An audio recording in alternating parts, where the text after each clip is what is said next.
নমস্কার বন্ধুরা, আমি হচ্ছে সুস্মিতা। তোমরা সবাই ভালো আছো তো? আজকে চলে এসেছি নতুন একটা ভিডিও নিয়ে। সকাল সকাল ঘুম থেকে উঠে পড়াতে গিয়েছিলাম, পড়িয়ে এসে দেখছি এত এত চকলেট দিয়ে গেছে। তো যাই হোক, চকলেটটা দিয়েছেন আমার উনি, তো রেখেছি ননস্টিক কড়াইতে। তো তারপরে একটু ভিডিও করে নিলাম। ও হ্যাঁ, ভিডিও করতে করতে মনে পড়ে গেল এখনও তো আমার কাছে একটা চকলেট পড়ে থাকার কথা, মানে অনেকগুলোই থাকার কথা। একটা লজেন্স খেয়েছিলাম। তো তারপর চলে গেলাম শোরুম থেকে এই বেলাটা কাটিয়ে এখন আমি বাড়িতে আবার ফিরছি, কারণ আমি আজকে দুপুরে বাড়িতে খেতে আসছি। এমনিতে আমি আসি না, খুব কম আসি। আর আজকে যেহেতু রবিবার আর ও বাড়িতে থাকে, তাই আমি ওকে বায়না ধরলাম যে, ও বলেছিল খাবারটা আমার শোরুমে দিয়ে আসবে, কিন্তু তাও বায়না ধরলাম। এই গরম থেকে বাঁচার জন্য আইসক্রিম কিনেছে আমার বাড়িতে, তো আমার জন্য এক পিস কিনে রেখেছিল, তো আমি খাচ্ছি। মানে আমি আসার পরেই কিনেছে, না হলে তো গলে যেত। আর এই টিফিন বক্সগুলো যে দেখতে পাচ্ছ, এই টিফিন বক্সগুলো হচ্ছে উনিই আমাকে দিয়েছেন।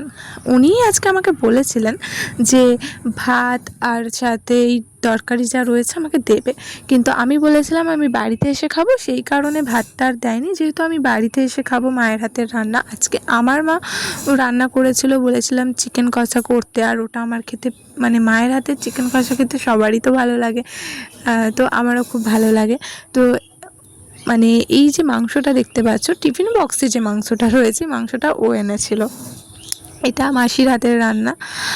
আর এই বক্সটাতে দেখতে পাচ্ছ, এই বক্সটাতে যে চচ্চড়ি মতো রয়েছে, তরকারি মতো রয়েছে, এটা হয়তো ফ্যামিলির কারোর হাতে রান্না। কিন্তু এই বক্সটা, যে বক্সটা আমি অনেক কষ্ট করে খোলার চেষ্টা করছি কিন্তু খুলতে পারছি না, শেষমেশ ওটাকে আমি যা হোক করে ধাক্কা মেরে মেরে মেরে মেরে ভাবলাম না, এক হাতে আর হবে না, দু হাত ব্যবহার করে খুললাম। আর এটা দেখছো চিংড়ি মাছের মালাইকারি, ওটা ও বানিয়েছিল। তো আমার খুবই ভালো লেগেছে। আর আমার মা এখানে দেখো করলা ভাজা, আলু ভাজা, পটল ভাজা, ভাত, আর এখানে এত দুবারির মেনু অ্যাড করে এত মেনু হয়ে গেছে। আর চিংড়ি মাছের মালাইকারিটা না জাস্ট অসাধারণ ছিল। চলো আর বেশি বক বক না করে আমি খেয়ে নিই। আমার মা এখানে কিছু একটা করছে, যতটা সম্ভব মনে হচ্ছে ঝোলের জিনিস। আর তারপর আমি বাড়িতে খেয়ে একটু রেস্ট করতে না করতেও আমাকে আনতে চলে এসেছিলো। তো তারপর শোরুমে দিয়ে গেল, তখন আসার সময় তো ভিডিও করতে পারিনি, তো শোরুমে যখন ছেড়ে দিল তখন ভিডিওটা করেছি। আমি এখন বসে বসে ভাবনা চিন্তা করছি যে কখন সন্ধে হবে আর কখন আমি ফিরবো। কিন্তু সেদিন সত্যি কথা বলতে ফিরতে অনেকটাই লেট হয়েছিল। কি, আমি তো সাইকেলে করে যাইনি, আর আমাকে আনতে গিয়েছিল অনেকটাই লেটে। বিকেল থেকে ভাবছিলাম যে কখন সন্ধে 7টা বা 7:30 বাজবে আমি ওখান থেকে বেরোবো, কিন্তু আমার বেরোতে লেট হয়েছিল 8টা।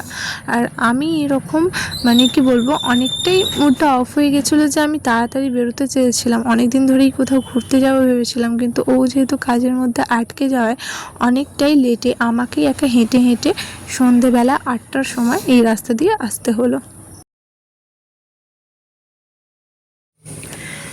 আজকে ভিডিওটা শেষ করার জন্য আমি ভিডিওতে ক্যাপচার করছি নিজেকে। আমি নিজের ভয়েসেই ভাবলাম ভিডিওটা করে দিই। কালকে অনেকটা প্রবলেমের মধ্যে থাকার কারণে একটু মুডটাও অফ হয়ে গেছিলো, তাই আমি তারপর কোথায় গেছি, ওষুধের দোকান, আরে আমি কিছুই আর ক্যাপচার করিনি, জেরক্সের দোকান। তো ভিডিওটা আজকে এই পর্যন্ত। আমার এখন প্রচণ্ড তাড়া আছে, আমি এবার বেরোবো, লেট হয়ে যাচ্ছে। তো দেখা হবে আবার একটা অন্য কোনো ভিডিওতে। তো ভিডিওটা এডিট করে পোস্ট করতে আমার টাইম লাগবে। এই ভিডিওর এডিট করে পোস্ট হয়ে গেলে আবার নেক্সট ভিডিও আমি কভার করে তারপর সেটা আবার এডিট করে পোস্ট করবো। আজকে এই পর্যন্ত, দেখা হচ্ছে নেক্সট ভিডিওতে। টাটা।